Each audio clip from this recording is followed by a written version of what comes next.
So I got the tower cleaned off. I got new sealant.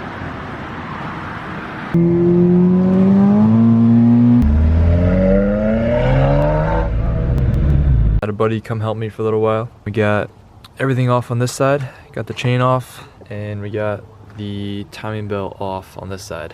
And I got all 23 of the cam tower bolts off. So this is a pretty big moment right here because this is pretty much the last step of disassembly. Well, once I take this cam tower off, I'll have to take this sprocket off of that exhaust cam and swap it over to the stock cam. That'll be the last step of disassembly, and then I can start putting everything back together with the stock cams.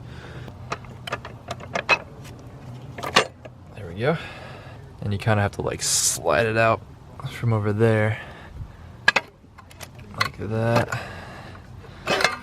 Okay, so that came off. Looks like I did a pretty good job with that sealant, that anaerobic sealant. I definitely didn't go overkill with it, but I'm gonna have to clean all of that out so that I can put some fresh sealant in there. So now I have to just grab the cams. Oh, and now is when I can finally inspect that. Let's grab this cam, take a look at it. Would you just look at it? All right, that actually just chilling right there. But yeah, pretty sure I have a new one of those cam seals. So this is the part that the cam sensor reads off of. Yeah, I don't see anything on here significant enough to throw the sensor off. But let me just put this side to side with the other cam. Let's try to line them up. The lobes are lined up pretty perfectly right now. Those are also lined up perfectly. Yeah, I'll have to pull that guy off, that I can get that cam off. So I'll be right back. Got the exhaust cam off. So here's the aftermarket one, here's the stock one. It's kind of hard to see on camera, I guess, but got them lined up as best as I could right here, pretty much. And I mean, everything looks identical on these. I mean, these look pretty identical. So now I have to just take, I shouldn't say just, because it's not super easy. I have to take this sprocket off, then I can swap the sprocket over to that cam, and then I can finally start putting everything back together. Alright, well here's my current mess. I'm trying to get this sprocket off of the aftermarket exhaust cam, and it's stuck on there, just like it was originally on the original cam. And this is why I was considering just buying a new one of these. They cost $100, or you know, just over $100. I was considering just getting a new one so I don't have to deal with this. I decided not to be lazy and to swap it over again. Here I am trying to get it off with the gear puller held in by a vise. The vise isn't really doing the trick very well, and the gear puller is starting to go off center the tighter I bring it. I'm considering using the impact to just tighten that down. Holy shit. Damn compressor just started without any warning. That is too loud right now. My neighbors are not cool with that. So yeah, I'm considering using that to try to knock that off, but I know it's a bad idea because as soon as I start hitting that, it's probably just gonna twist this off and the whole thing, I don't know. Yeah, I think I'm gonna try it and just kind of take it easy with this. Let's grab the socket. It's like a 3/4 of an inch for this guy. Probably should have gotten a deep. No, that's actually pretty good. Yeah, I'm just gonna give this a shot gently. Just see what happens. Yeah, it's lifting the cam right out. Let you guys watch that as I do this. And try turning up the torque on this gun. Let's try to get you guys a little bit better of a view.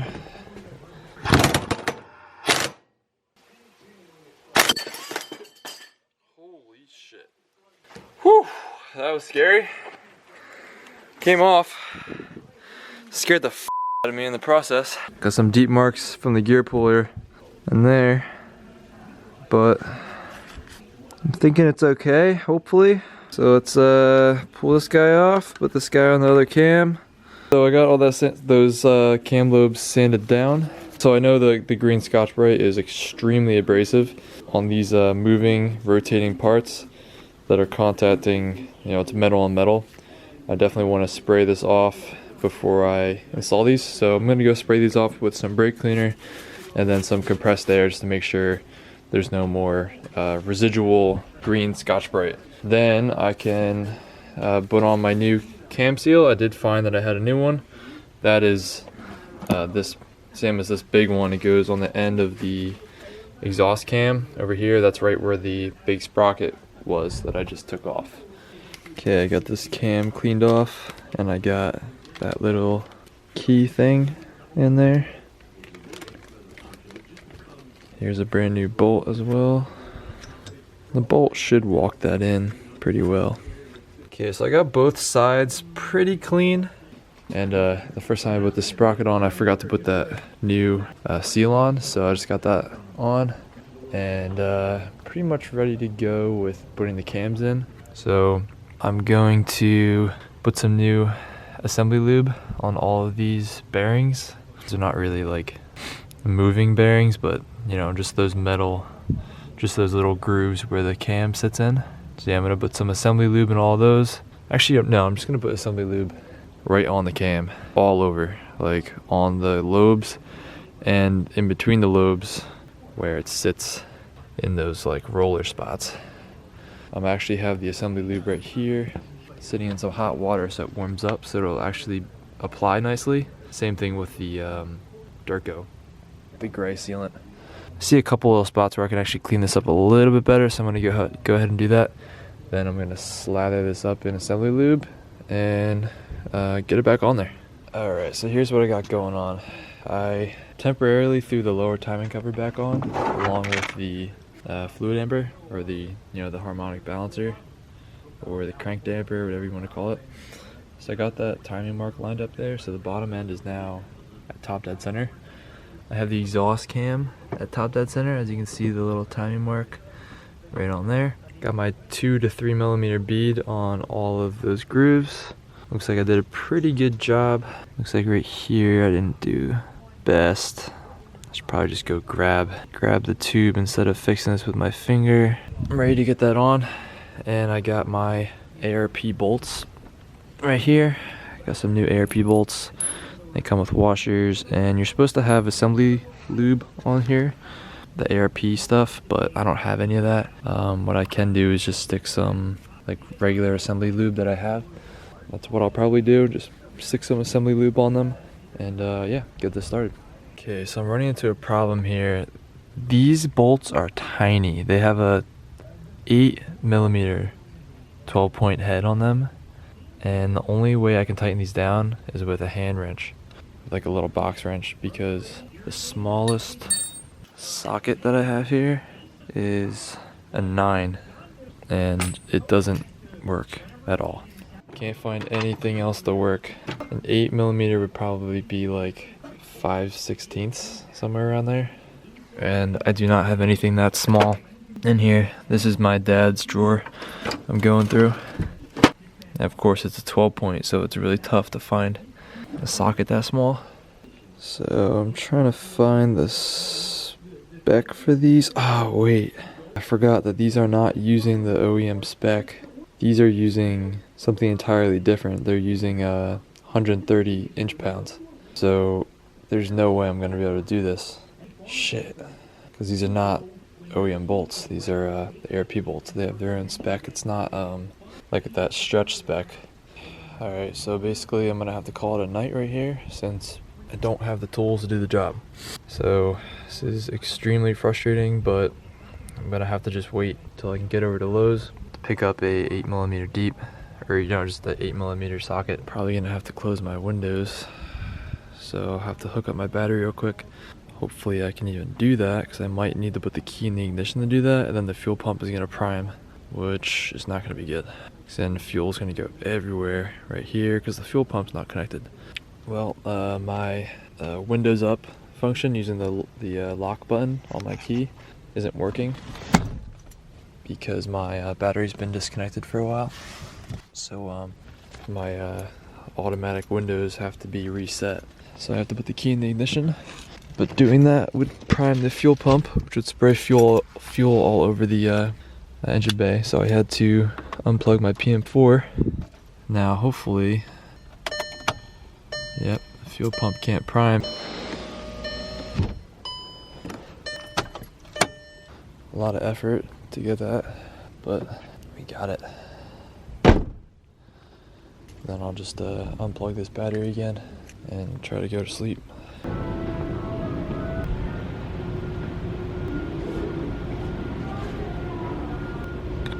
"12 points. 8mm 12-point deep. There we go. Alright, so I got the right socket. Should be good on that front.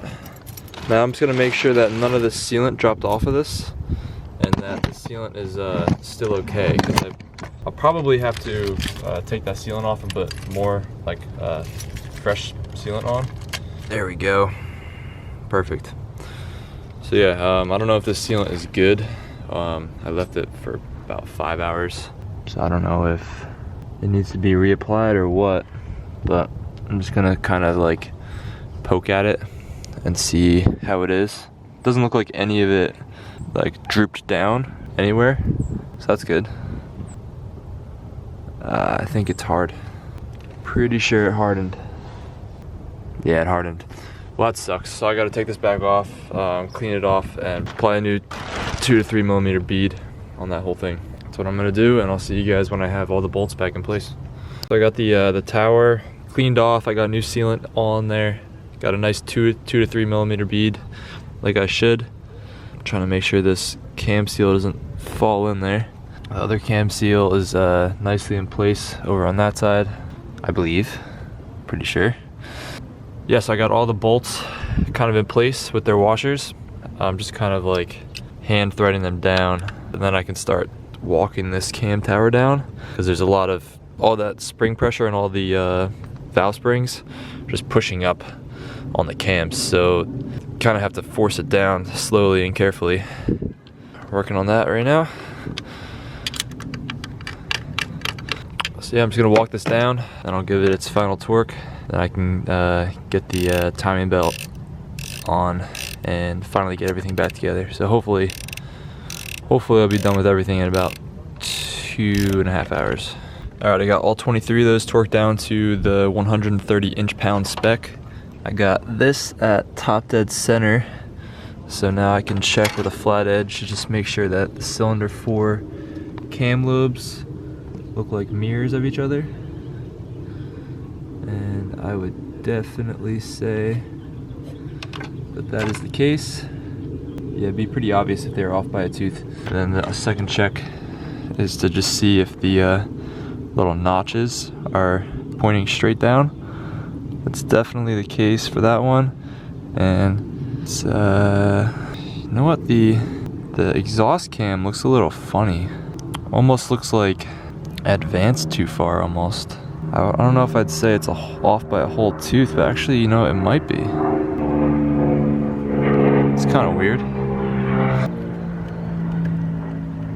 Yeah, I don't know. It's a little weird. There's only one way that sprocket can go on. Yeah, that notch doesn't look like it's straight up and down. So as you can see, this one is perfectly straight up and down relative to where the studs are right there, so that you can get those studs off.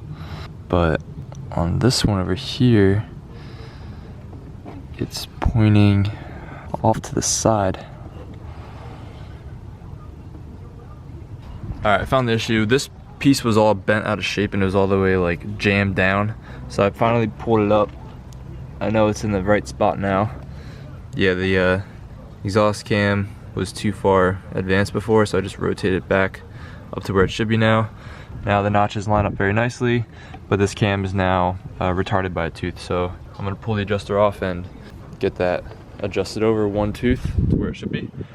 Then I'll be able to replace these 2 bolts and maybe get them torqued down, then get the timing belt on, and then just you know, reassemble everything. I'll probably just show you that I get the I'll probably show you when I get the timing belt correct, but the rest I'm just gonna fly right through. I found the correct timing spot, so I'm gonna go ahead and tighten everything down now.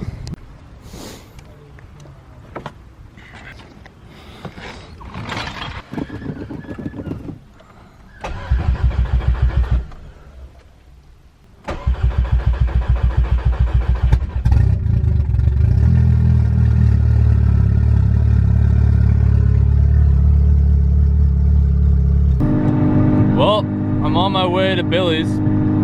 Car hasn't thrown the check engine light, but it is throwing the code for sure. Man, I hate driving my car like this. Like, this really sucks.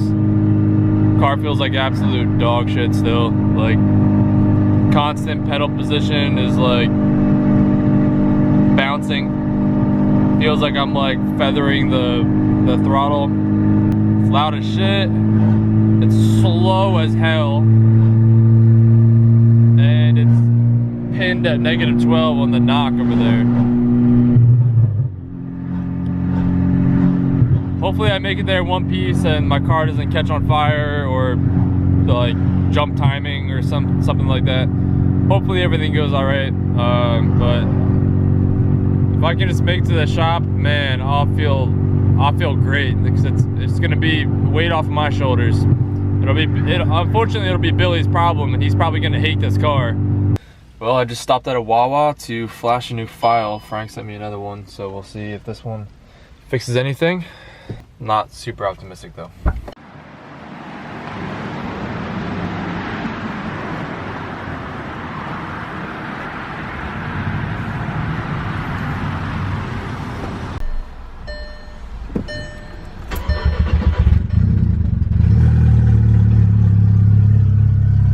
Well, I'm not sure if it fixed it, but it's doing a lot better now.